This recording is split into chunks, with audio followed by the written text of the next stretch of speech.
ایک خوبصورت شہر تھا جسے رنگوں کا شہر کہا جاتا تھا۔ اس شہر کی عمارتیں رنگ بدلتی تھیں اور رات کو روشن بلب جگمگاتے تھے۔ یہاں 3 گہرے دوست رہتے تھے، عادل، زویا اور حمزہ۔ ایک صبح شہر کے سارے رنگ مدھم ہو گئے۔ عمارتیں بے رنگ، سڑکیں اداس اور لوگ پریشان ہو گئے۔ عادل نے کہا، ضرور کچھ غلط ہوا ہے۔ زویا کو یاد آیا کہ شہر کے رنگ روشنی کے مینار سے جڑے ہیں۔ تینوں دوست فوراً وہاں پہنچے۔ مینار کے اندر ایک کمزور سی روشنی تھی اور ایک آواز آئی، لوگ خوشی بانٹنا بھول گئے ہیں، اسی لیے رنگ ختم ہو رہے ہیں۔ زویا نے کہا، رنگ دلوں سے بنتے ہیں۔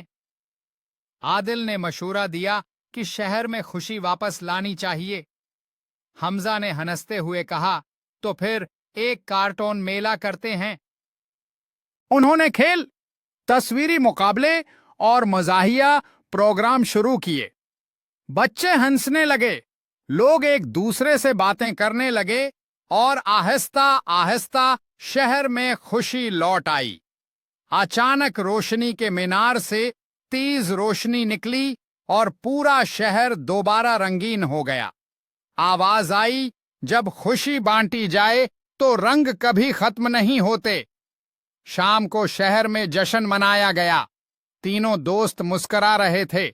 انہیں سمجھ آ گیا تھا کہ اصل رنگ دوستی، خوشی اور مل جل کر رہنے میں ہے۔